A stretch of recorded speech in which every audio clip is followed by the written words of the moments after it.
If we don't start for a couple of minutes, that's okay. We just need to know that it's live and be careful what we say. And Elizabeth, what should your name say on there, please? It should say Martha Cooper. Oh, chairman. Okay, so not. But it's okay. I think it's because I had to use my daughter's computer so that I could use the iPad for the materials. So. Jason has sent a chat message. If you guys can see that, he said he doesn't have any audio. Just so you know.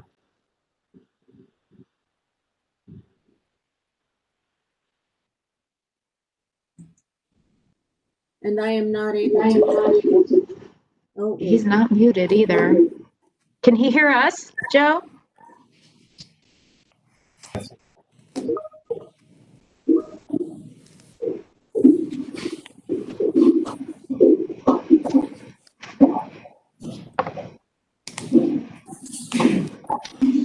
Do we have a call-in number that he could call and watch us, you know, so he could actually join the meeting by audio, but also still stay on his computer to see the video?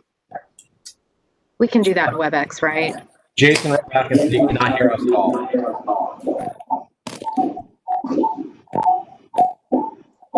Hey, Jason.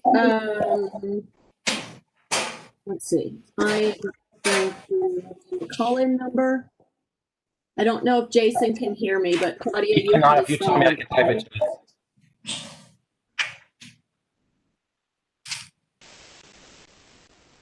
Claudia, you have his phone number?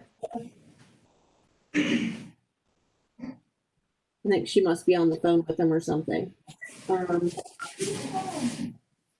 No, I do have his number. I'm sorry. Okay.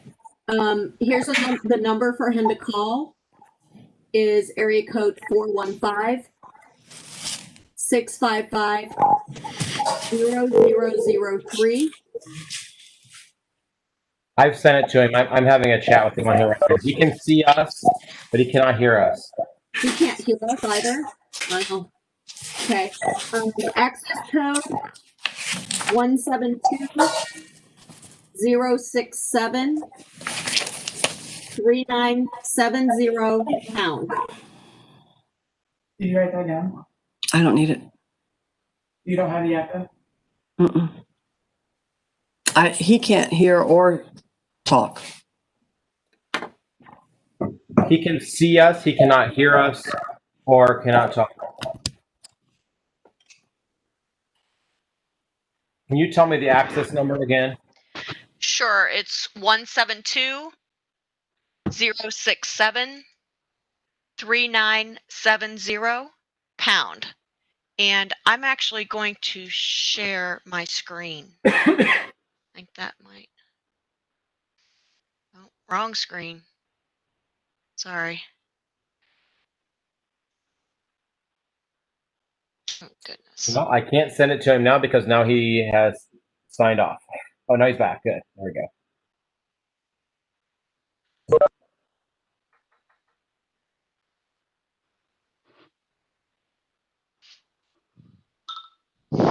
Jason's there now. We got him.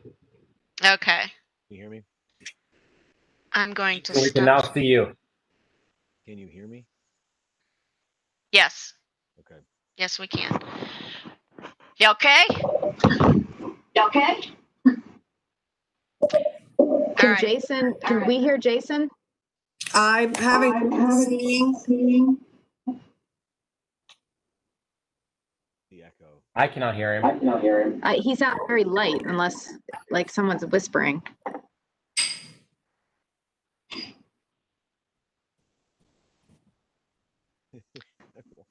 Can you see me? Yay! We can see you and it sounds like you're whispering, so you're just going to have to talk really loud. You're like, yeah. Every person is echoing like 8 times is how it sounds, by the way.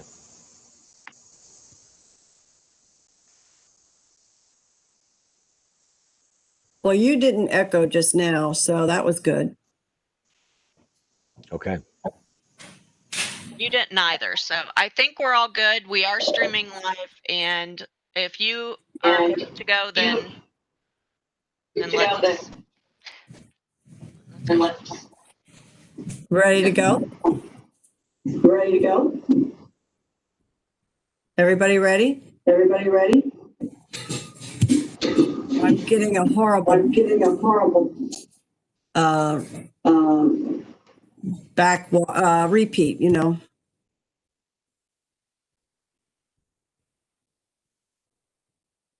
I think it's coming through Sarah's computer.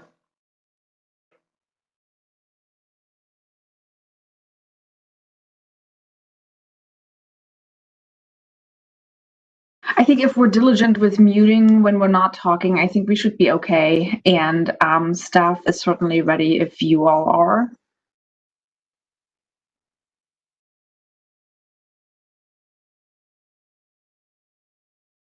The City of Dublin's Board of Zoning Appeals. My name is Martha Cooper, not Elizabeth Horde. I am the chairman of the Board of Zoning Appeals. The Ohio legislature passed several emergency laws to address the pandemic, including the ability for public entities to have virtual meetings. For the present time, we are holding our meetings online and live streaming those meetings on YouTube. You can access the live stream on the city's website. To submit any questions or comments during the meeting, please use the form under the streaming video on the city's website. These questions and comments will be relayed to the board by the meeting moderator.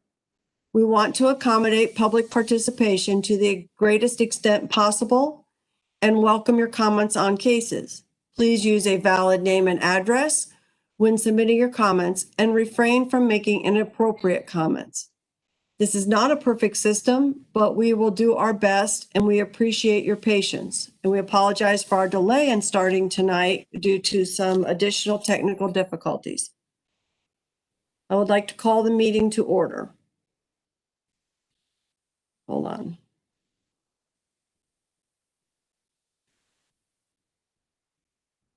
First, we will do called the meeting to order. First, we're going to do the oath of office for our new member, Alicia Miller. And Council Member Kathy DeRosa will administer the oath of office. Thank you so much, Madam Chair. If I could just take a moment before we do the oath, just to say thank you to everybody who serves. This is a lot. I mean, just getting connected tonight was a lot. So I know that I had the pleasure of serving on the Planning and Zoning Commission before, and I know how hard you work, and I know how much material that you read, and how seriously and how devoted you are to doing a fabulous job for the community. And I wanted to just take a moment and say thank you. Thanks so much. Okay, Alicia, you ready? Okay, unmute. I'll let you unmute. I still think you're muted. I see the little sign there. I can't hear you. Let's try this. Can you hear me now? I think so. You ready? Okay, raise your right hand. Okay, and repeat after me. I state your full name. I, Alicia Miller, Do solemnly swear do solemnly swear that I will faithfully execute that I will faithfully execute the duties as a member of the duties as a member of the Board of Zoning Appeals the Board of Zoning Appeals of the City of Dublin, of the City of Dublin, and will, to the best of my ability, and will, to the best of my ability, preserve, protect, and defend preserve, protect, and defend the Constitution of the United States the Constitution of the United States and the State of Ohio, and the State of Ohio, and the ordinance and charter of the City of Dublin, Ohio. and the ordinance and charter of the City of Dublin, Ohio. So help me God. So help me God. Congratulations, and thank you very much. We appreciate your service. Thank you. So, I'm happy to serve. great. So, Madam Chair, back to you. Thank you so much, and thank you for swearing in our new member, and welcome aboard. Please take the roll call. Ms. Cooper, Here. Ms. Herbert, Here. Mr. Deschler, Here. Mr. Nye, Here. Ms. Miller. Here. Thank you. Now we will have the acceptance of documents and the approval of the meeting minutes. Is there a motion to accept the documents into the record and approve the July 23rd, 2020 meeting minutes? I'll move. Is there a second? Second. Please call the roll. Mr. Deschler, Yes. Ms. Cooper, Yes. Ms. Herbert, Yes. Ms. Miller, Yes. Mr. Nye. Yes.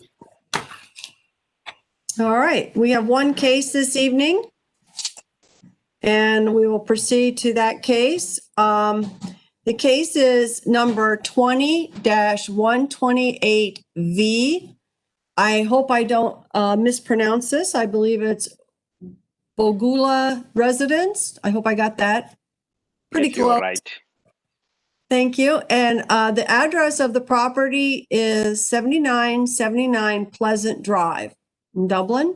And this is a request for a non-use area variance. Is the applicant present for the case? And we see he is, yes. And anyone intending to address the board in this case this evening, please raise your right hand and answer in the affirmative. So put your hand up. I think our staff member is, and property owner, please raise your hand. Right hand, very good.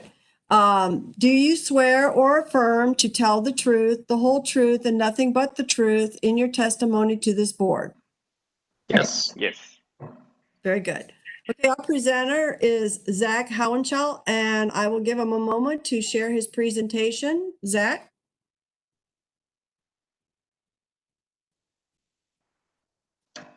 All right, can everybody see this? Yes. Perfect.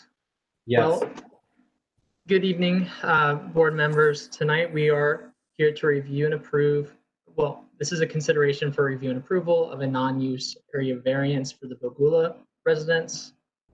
The Bogula residence is highlighted in yellow towards the bottom left of your screen. The site is located within Oak Park. And Oak Park is a subdivision that is located at the southwest corner of the intersection of Mitchell Dewitt Road and Highland Croy Road. Shown on the screen are some existing conditions of the applicant's address at 7979 Pleasant Drive. Here you can see the south elevation, the east elevation, which is, it can be viewed from Pleasant Drive, and the north elevation, which shows the three-car garage with 3 doors that the applicant will later discuss for part of the reasoning for the variance. Shown in green on the screen is the buildable area for any accessory structures, particularly for uncovered patios. Anywhere within the green space would meet code for any uncovered patio. The applicant is requesting a variance tonight for the space that is highlighted in orange. The applicant is requesting a variance to the Oak Park development text, subarea A, which would be the park homes section of the development text, and then sections 3C. This references the 25-foot rear yard setback, but there is a 20-foot setback for uncovered patios, as they are allowed a 5-foot encroachment into the 25-foot rear yard setback. So the applicant is requesting a variance from this requirement of about 5 feet and 7 inches.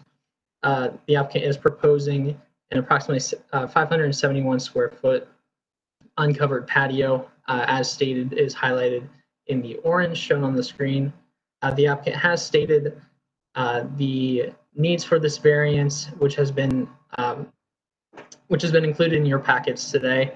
The applicant has stated, due to the unique design of the 3-car garage with this unit, and with the applicant not being aware of the setbacks for this patio, that is the reasoning for this variance tonight. And the applicant will also speak more on the terms of why they're requesting this variance following this presentation.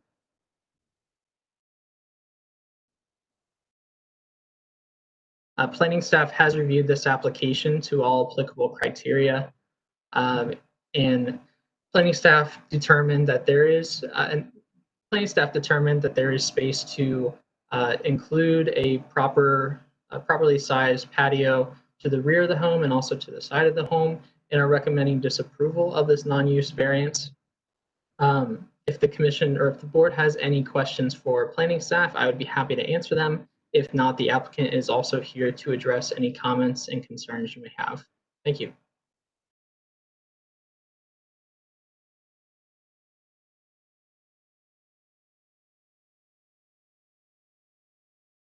So they're asking, can you guys hear me okay? Yes. Okay.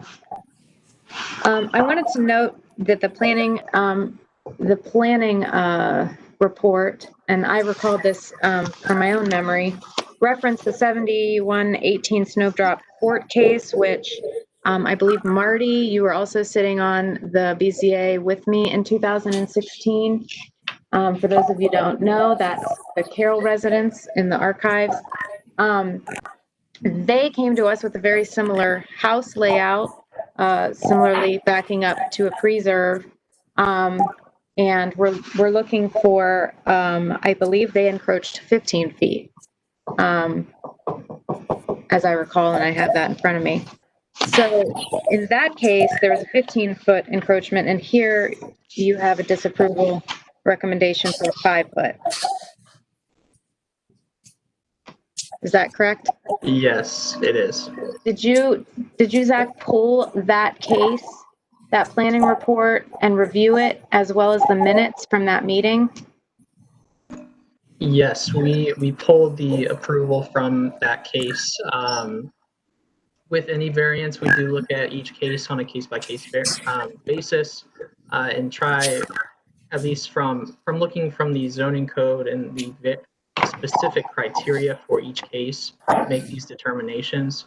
And in terms of this application, the determination came from the ample space that planning had determined on both the north and south sides of the property, that there is space to have a sizable patio compared to what the Snowdrop core application was. So that was the basis behind our determination for this case.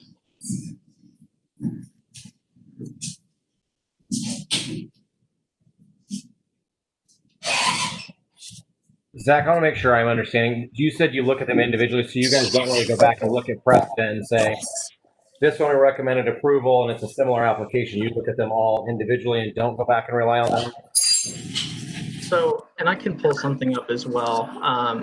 We did do some sort of I did put together some sort of a comparison to show some of the differences between the two. Now, granted, these are different applications. Find what is.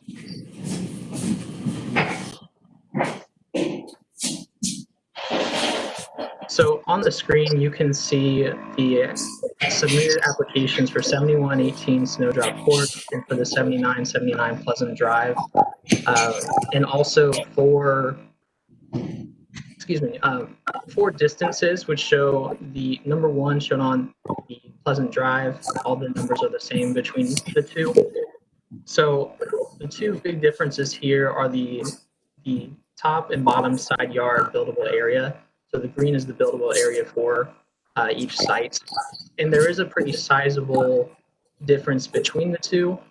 These played quite a big role, in particular to our recommendation, as well as the Snowdrop Court. The applicant was not the original property owner, so he did not build that structure there. In this case, the applicant did choose the specific building layout, and also in terms of the 3-car garage and how it was laid out. These items did play into our consideration tonight. Thanks, Zach. I don't know who's not on mute, but it sounds like there's a lot of banging around in the background. Did you present this comparison to the property owner prior to this meeting right now, so that he could review it and prepare it, or review it? Yeah, we had a discussion, not this specific comparison, but the discussion included the points in which we were recommending disapproval. So the applicant is aware, and we have had that discussion.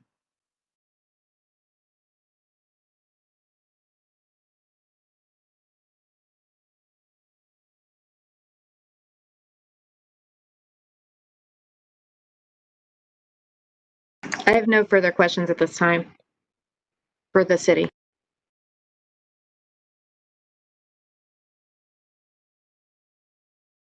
Anyone else have any other questions? Jason? I'm good right now. I want to hear what the applicant says. We did receive a public comment. If I should read that into the record, perhaps?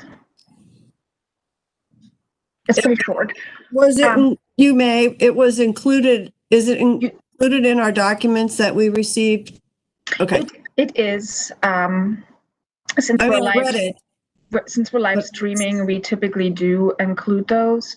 And since it's pretty short, from Mr. Mike Quinn from 7995 Pleasant Drive, 2 houses north of 7979 Pleasant Drive, which is the variance request under consideration. I have reviewed the site map and plan submitted with the application and have talked to Mr. Blula concerning the matter. I have no objections to granting the variance as requested. And that's the only public comment we've received.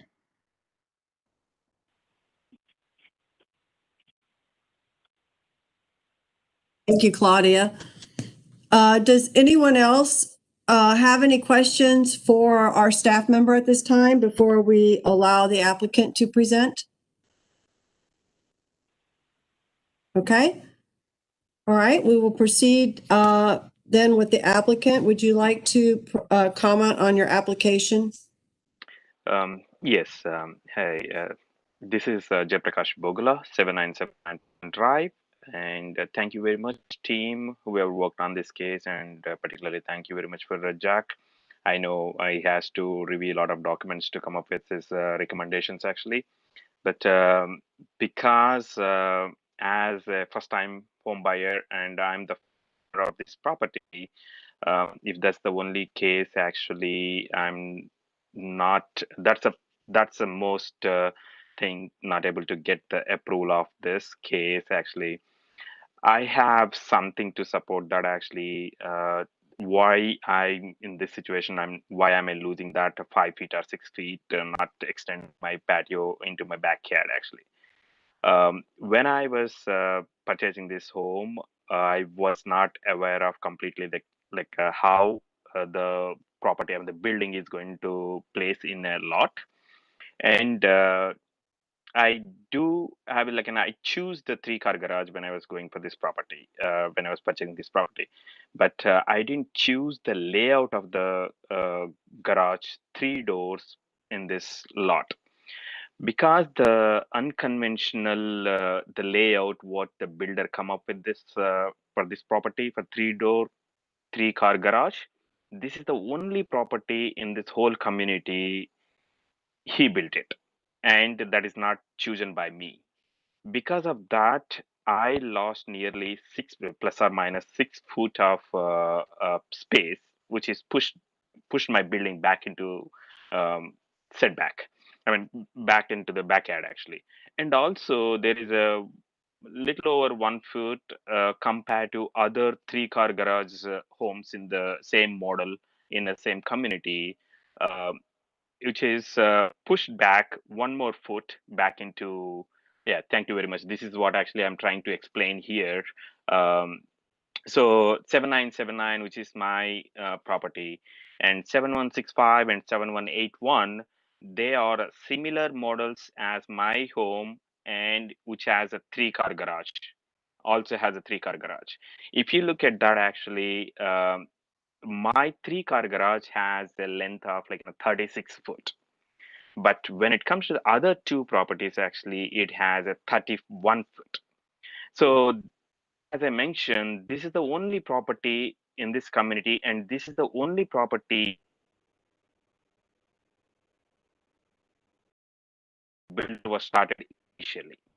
So I don't know like how he's going to build it and how he's going to do everything here actually. Because of this variance actually in the length, so my house got pushed back, and I happened to not able to place outside living space as rules of City of Dublin. So that is my concern here. Actually, I'm requesting you guys actually to take it a little bit deeper into this one, actually why exactly what is happening. I hope you guys understand that actually my point, and then I'll get some approval here actually.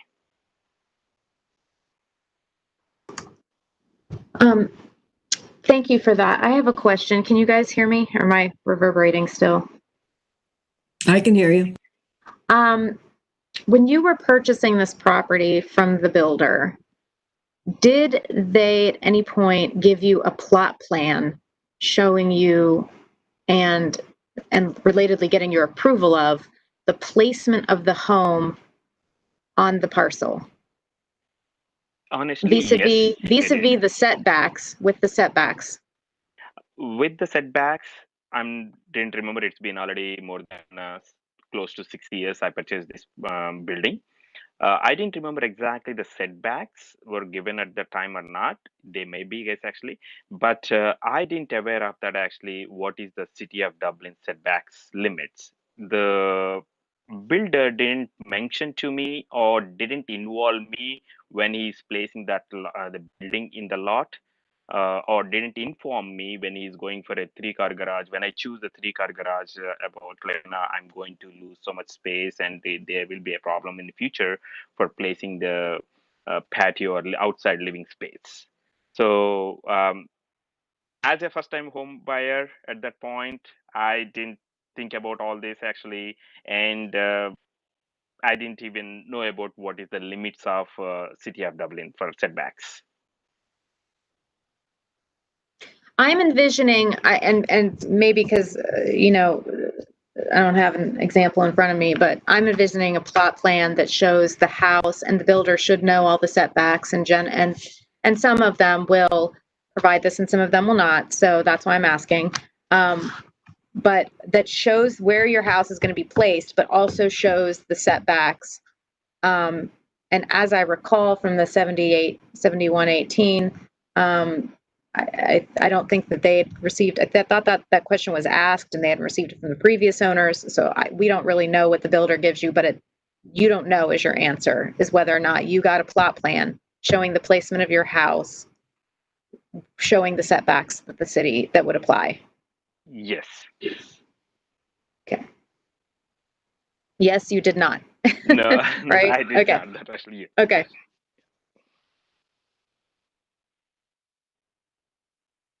Hey, I have a clarification real quick.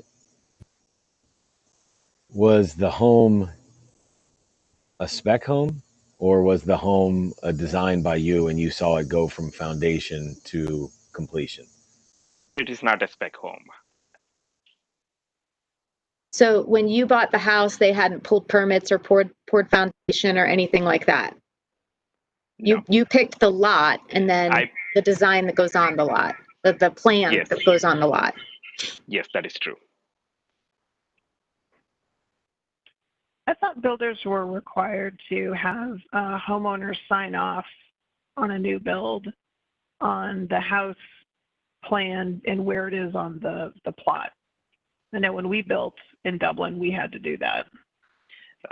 Yes, that I did sign on the plans and everything before they submitted to the approval. But here, the way how is going to lay out the 3-car garage, that was not on the plan, I guess. That's what. So the placement of the like the layout of the 3-car garage, it is taking out almost 6 foot from compared to other 3-car garages here actually. So I guess just for clarification, did the plan you sign off on give the dimensions of the home? I mean, I would think it did, but I'm trying to understand. Definitely it maybe they put it all the dimensions here, I guess. But very beginning, when his initial state, when he's trying to put that 3 doors on my property in his car garage, I did ask him that actually, why you building 3 doors here in 3-car garage? Then usually it is a 2-door 3-car garage, right? Then he said that was on his mistake. And I asked him, can you revert back?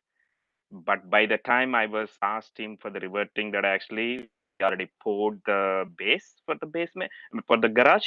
So he said he is not able to revert back. So that was his comment. And then I did got some credits because of his mistakes in my building. Some of the upgrades and everything at that time. So to clarify, you had not initially asked for the additional 5 feet in the garage area? Yes, I didn't ask for that actually. You did not? No. And it came about as a result of the builder using 3 doors instead of a double door and a single door? Yes. Did the model plan that you chose have the 3 doors, or did it have the double and the single? I believe that's a double and single.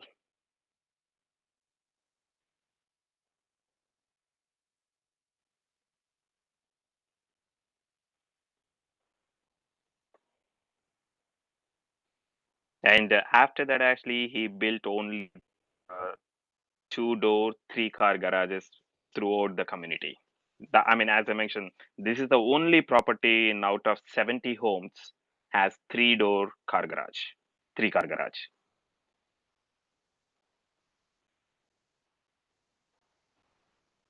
And I was compared some of the 3-car garage models here on the property with the parcels and the City of Dublin site,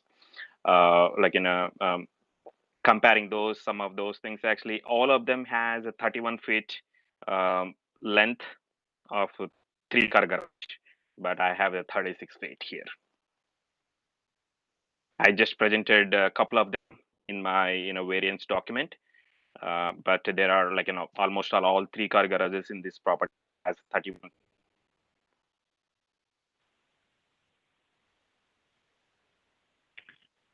So can I ask a clarifying question? I think of the city.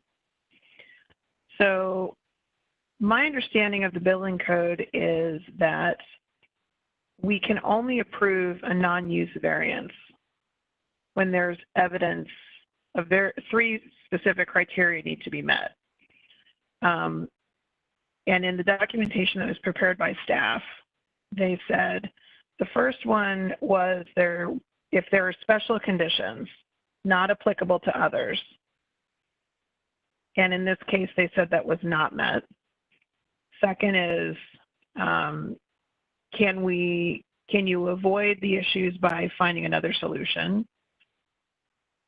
No.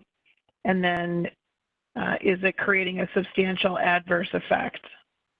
So using those criteria, even if we agreed that the garage situation and the extra 5 feet caused it to be in a wrong place, according to the code, that's only 1 out of 3, and we need all 3 conditions to be met. So I just wanted to ask, is that city planning understanding as well? Correct. So within the documentation, there's the Part A, which has the 3 criteria, which are what you had just listed off: the special conditions, the applicant action, inaction, and then no substantial adverse effect. All 3 of those are required to be met for a variance to be approved. And then the second set of criteria, there's 4 criteria. And that would be special privileges, recurrent in nature, delivery of government services, and other method available. There would need to be 2 of the 4 that would be required to be met. If the first 3 are met and then 2 of the 4 are met, then it could receive approval. But ultimately, that is up to the determination of the board to decide whether those criteria are met. Okay. So I think based on that criteria, even if we change number 1 to say that we believe there is a special condition here, we still don't meet the criteria anyway, because you can solve the problem by going sideways and taking up the side of the yard, which there's quite a lot of room to build more patio area. And we're required to follow the criteria. So.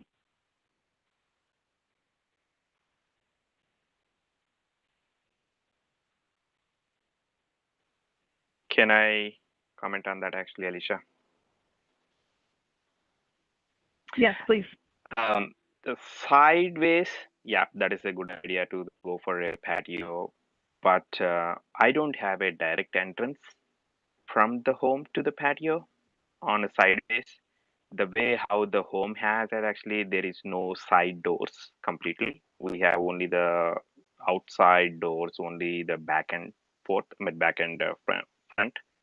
So I'm not sure about that actually. I mean, yeah, it is a great idea to go for the sideways. I mean, side car because I have the lot, they have the space and everything.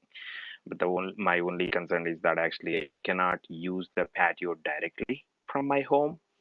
I have to come all the way. I mean, come out from the back door or front door to access my patio. Well, but instead of just going 5 feet deeper, what the code would suggest is that instead go wider. So you still have access based on the same door that you would have before. It's just not quite as deep into the yard as you were hoping for. Yes, that is right. I can, yeah, that's my plan was to build the wider the patio only. But thing is, I'm with the code, I was left over only with a 9.3 feet patio. The way how I'm trying to build this patio, it is I'm requesting for more than that actually to the 15 feet from my chimney area. It is not going to sufficient for with the whole family, the outside living actually. That's the reason actually I was come up with this 5 feet extra than it worth it go for that. I mean, wider, I mean, the deeper patio for what I'm trying to put it on top of that, investing on top of that actually to build this patio. That is my, idea. Thank you. Well, Appreciate that the is, clarification. So to look at the actual standard we have to apply, the other method available is in obviously the second section, which you only have to meet 2 of the 4, and they've already told us 3 of the 4 are met. So I don't think that would stop our approval. The question we would have to ask is there a special condition peculiar to this land, not applicable to other lands? It's the only 3-car garage in this area. You said 70 some houses. So I don't know how that one's not met. And then applicant action or inaction, if we rely on the testimony we just received, he didn't do the action. It was the builder who did it without his knowledge, and he tried to correct it and he couldn't. So I guess my question for us is how, I guess not following the city's ruling on those 2 things not being met, they appear to be met to me.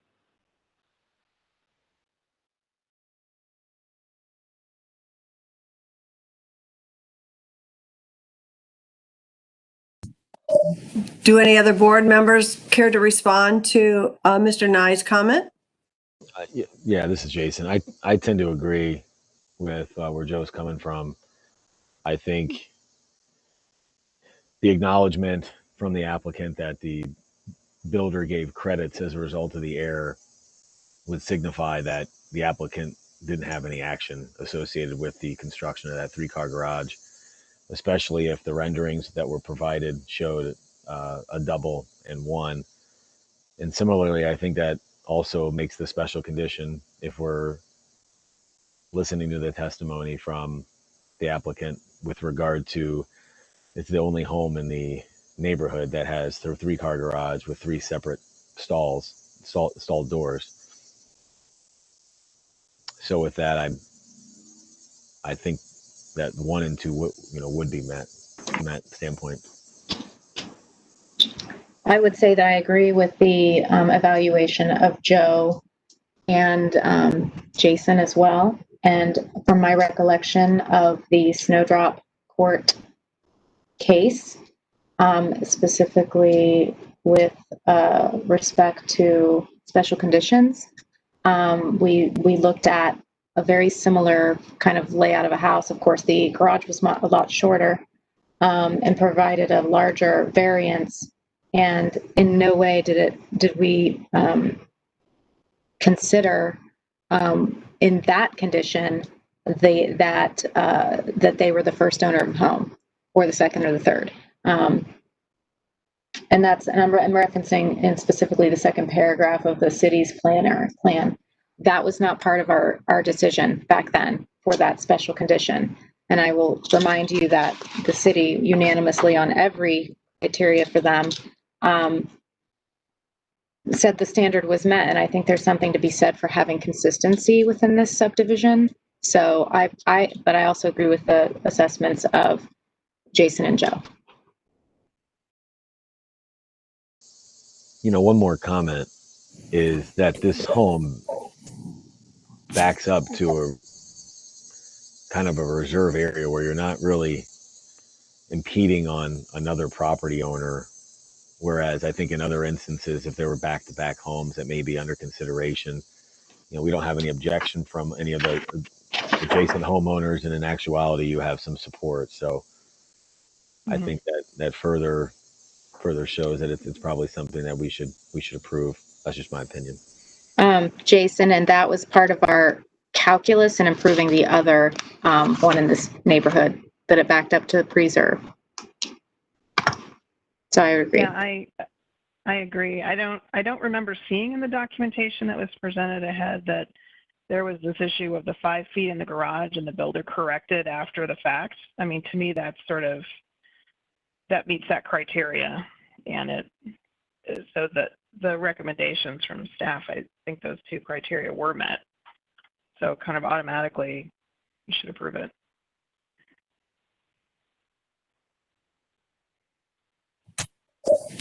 I believe that I'm in concurrence with the comments of our board, particularly Jason. I think you summed it up well, as Mr. Nye, Joseph, you did. I think that we are here to consider variance requests when the circumstances and conditions have been met. And I think it is a very unique property. I think we have no counter testimony about applicant's inaction. In fact, we have his testimony that he tried to take action. And so I feel satisfied at the presentation. I understand the staff's hesitancy to recommend the variance. However, this board serves as an opportunity for an applicant to have their special conditions and other criteria reviewed. And I am in support of granting the variance on this property, and would be glad to entertain a motion to that effect unless there are further comments by the board members or the staff or our applicant. And Marty, if there's no comment, I'll allow that to happen, but I would still move to approve this application for variance. I'll second. Mr. Deschler,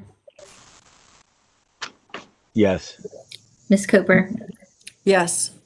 Ms. Herbert, Yes. Mr. Nye, Yes. Ms. Miller. Yes.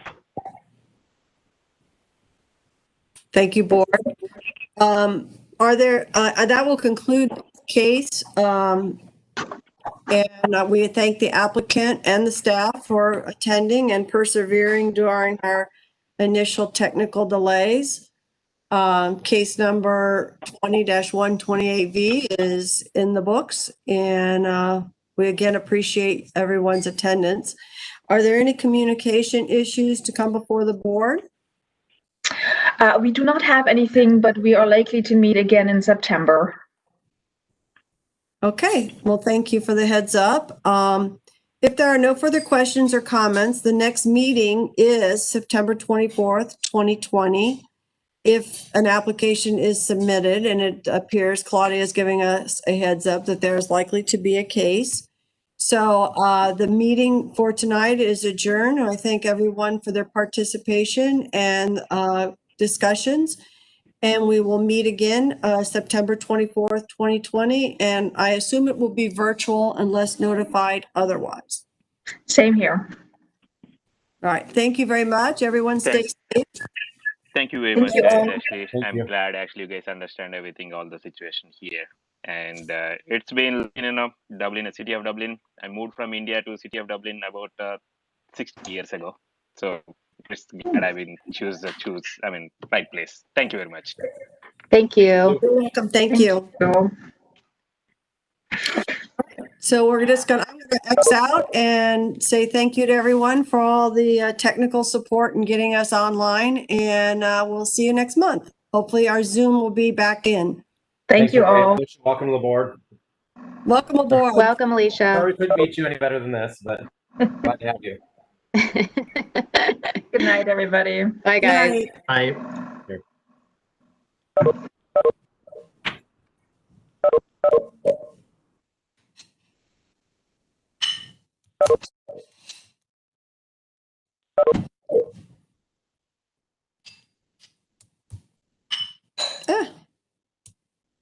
I'm having trouble exiting out.